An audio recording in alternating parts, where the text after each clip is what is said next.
समता सैनिक दल के द्वारा डॉक्टर भीमराव अंबेडकर जयंती सह संविधान सम्मान सुरक्षा रथ यात्रा पर आज संगोष्ठी आयोजन किया गया और रथ यात्रा का आज समापन भी हुआ, जिसमें प्रमुख रूप से रिटायर आईएएस तुलसीदास ने सम्मिलित हुए और उन्होंने बताया कि हमारे जो भीमराव अंबेडकर थे वो किस प्रकार संविधान को रचे और आज संविधान के अनुसार कैसे क्या हो रहा है। सुनिए उन्हीं से। तुलसीदास सेवानिवृत्त आईएएस पदाधिकारी हूँ।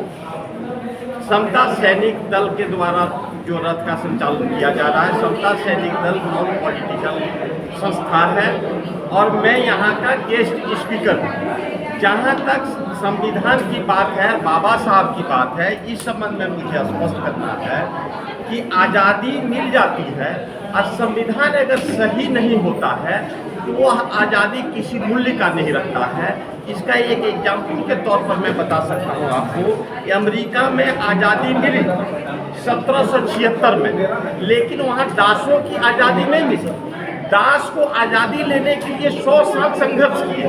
100 साल संघर्ष करने के बाद दास को आज़ादी मिली। अब्राहम लिंकन ने दासों की आज़ादी दिलाया। अब जब दास को आज़ादी मिल गई, बावजूद महिलाओं को आज़ादी नहीं मिली। महिलाओं को आज़ादी लेने के लिए पुनः 50 साल संघर्ष करना पड़ा, तब जाकर के आज़ादी मिली। आज़ादी लेने से बहुत बड़ी बात नहीं होती है। आज़ादी के बाद वहाँ का संविधान कैसा है उस पर निर्भर करता है कि वहाँ के आदमी को सही मायने में आज़ादी मिली या नहीं मिली।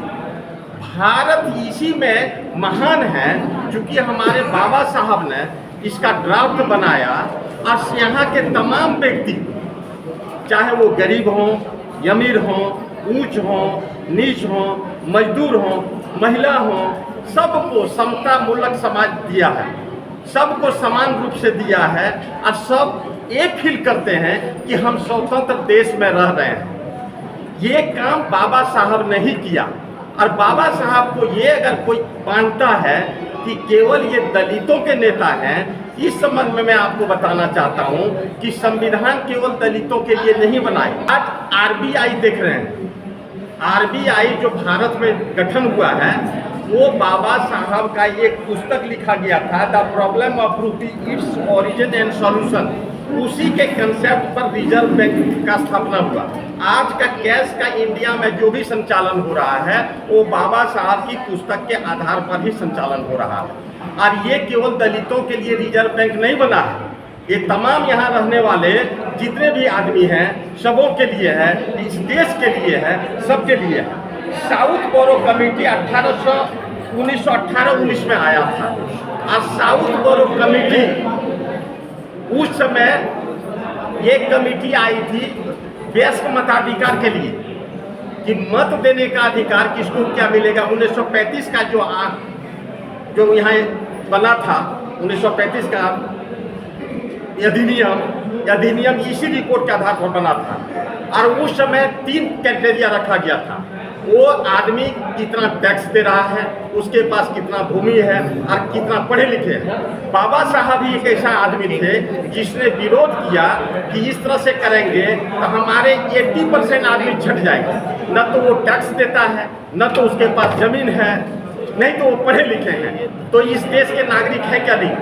यहाँ वयस्क मताधिकार होना चाहिए। हालांकि बात नहीं रखी गई थी, लेकिन जो बीज डाल दिया जाता है एक दिन वो उगता है और वो दरख्त बनता है और उसी का परिणाम है कि आज आप वयस्क मताधिकार देख रहे हैं और कॉन्स्टिट्यूशन में वयस्क मताधिकार जो दिया गया है वो बाबा साहब के ही सोच का देन है। तीसरा आपको बताता हूँ, वायसराय की कार्यकारिणी जो 1942 में बनी थी, 42 से 46 तक, वो श्रम मंत्री थे। मैं आपको बता दूं श्रम मंत्री नहीं बने थे, उसके पहले देश की स्थिति क्या थी, 12-12 घंटा यहाँ मजदूर काम करते थे। वो श्रम मंत्री बनने के साथ ही उन्होंने यहाँ 8 घंटा की व्यवस्था किया। वहाँ काम जो दिया जाता था, महिलाओं को अलग काम दिया जाता था, उतना ही काम करने के बाद उसका रेट अलग रहता था। मेल के अलग रेट रहते थे, बच्चे के अलग रेट रहते थे। उन्होंने कहा समान काम समान दाम, ये बाबा साहब अम्बेडकर ने दिया था अपने श्रम मंत्री के नेतृत्व में और आज तक वो कंटिन्यू हो रहा है। कहने एक बार जब लागू हो जाता है वो कंटिन्यू करता है, उसको हटाना इतना आसान चीज नहीं होता है। मैटरनिटी लीव जो महिलाओं को देख रहे हैं, तो उसमें मैटरनिटी लीव नहीं होता था, नौकरी चली जाती थी। अगर बच्चा कोई पैदा करने के लिए महिला योग्य हो गई तो उसको या तो नौकरी छोड़ना पड़ता था, नहीं तो उस अवधि का वेतन नहीं मिलता था। मैटरनिटी लीव भी देने का काम बाबा साहब ने श्रम मंत्री के रहते हुए किया है। वुमेन चाइल्ड प्रोटेक्शन एक्ट जो देख रहे हैं वो बाबा साहब ने ही लागू करवाया था।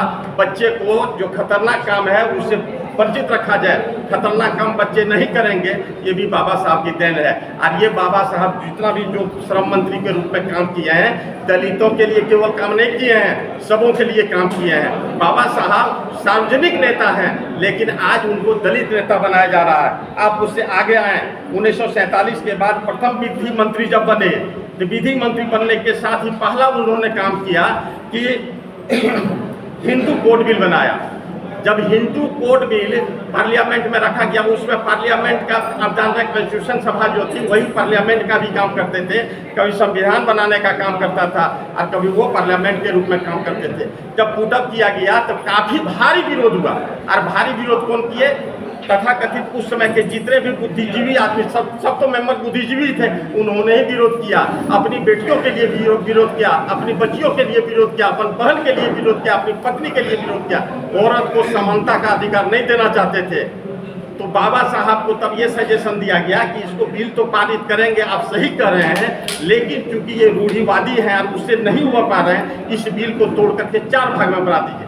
फिर 4 भाग में जब बिल बना करके पुटअप किया गया, उसके बाद भी जब बिल पारित नहीं हुआ, तब उन्होंने अपने पद से जो विधि मंत्री थे उससे त्याग दे दिए।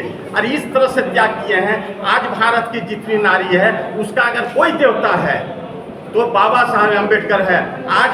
आज हमारी बेटी अगर कोई भी डॉक्टर है, इंजीनियर है, आईएएस है, ऊंचे पद पर है, पॉलिटिशियन है, पत्रकार बहनें बैठी हुए हैं, ये अगर किसी का देन है तो बाबा साहब का देन है। यह केवल दलितों के लिए नहीं किए हैं, ये सबों के लिए किए हैं। और इस रथ यात्रा के माध्यम से यही बात घर घर जाकर के पहुँचाया जा रहा है। कॉन्स्टिट्यूशन के विषय में बताया जा रहा है, बाबा साहब के विषय में बताया जा रहा है, पढ़ने के लिए कहा जा रहा है कि बाबा साहब को पढ़िए। यही उद्देश्य है, यह बहुत नेक उद्देश्य है। इसी कारण से मैं भी आकर के आज मोटिवेट कर रहा हूँ, बाबा साहब की बात को मैं बताने का काम कर रहा हूँ।